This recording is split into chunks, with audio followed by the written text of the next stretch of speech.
le succès de notre ministère en 2024. Cela veut dire le ministère international d'évangélisation Corps de Christ original. Nous devons travailler dans l'esprit d'équipe ou esprit collégial, c'est-à-dire le MIECCO, notre ministère, c'est vraiment un ministère très puissant. Au moment où on peut comprendre comment on peut continuer à travailler dans l'esprit collégial ou l'esprit d'équipe. Ok? Alors, donc, cela veut dire l'Église doit être fondée sur la parole de Dieu, sur l'esprit de la parole de Dieu. Et chaque personne qui fait partie de l'Église Corps de Christ doit participer à la croissance de l'Église Corps de Christ dans l'unité, dans l'amour agapéo. C'est-à-dire les fidèles, les diacres, les pasteurs, les bishops, apôtres et même les autres départements du ministère Corps de Christ original.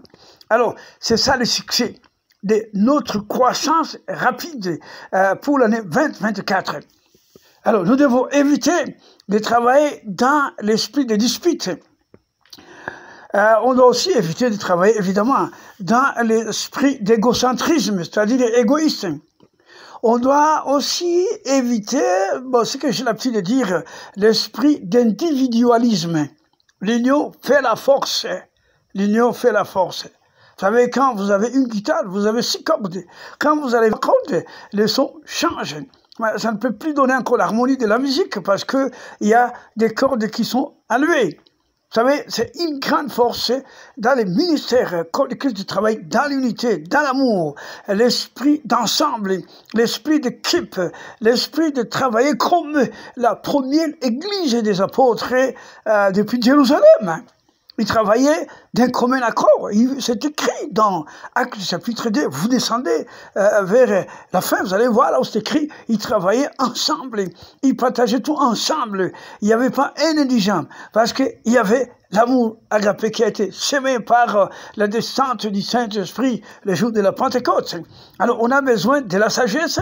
On a besoin de discernement, on a besoin de l'intelligence et l'esprit de révélation. Surtout, nous devons travailler dans l'ordre, dans l'esprit de respect, d'obéissance, de discipline. Vous savez, dans le Seigneur, tous nous sommes les mêmes parce que nous avons la même puissance du Saint-Esprit. On a un seul Sauveur, un seul Seigneur. Donc, dans les corps de Christ, on ne peut pas travailler dans la rivalité. Et puis, on ne peut pas mettre devant les intérêts personnels. On doit travailler pour les intérêts de Dieu dans le corps de Christ pour avancer le royaume de Dieu comme on l'a toujours réalisé. Vous savez, à l'époque, on a connu quelques divisions à cause de l'esprit d'individualisme où les gens ne voulaient pas travailler ensemble, les gens voulaient gagner seuls et vivre seuls. Or, l'Église est composée par les doigts, les orteils, vous savez, les jambes, les pieds. Donc, tous ensemble, on doit travailler ensemble comme le corps fonctionne. Voilà pourquoi Jésus est la tête et nous sommes les corps. Alors, j'aimerais aussi vous rappeler que l'esprit collégial va nous aider à réussir et c'est ce que nous sommes fixés dans les ministères pour l'année 2024. Alors, on ne doit pas reculer, on ne doit pas tomber dans les embouteillages diaboliques. Donc, MIECCO égale unité. MIECCO égare la communication. MIECCO, vraiment, on doit se communiquer, les pasteurs se communiquent, les bishops se communiquent.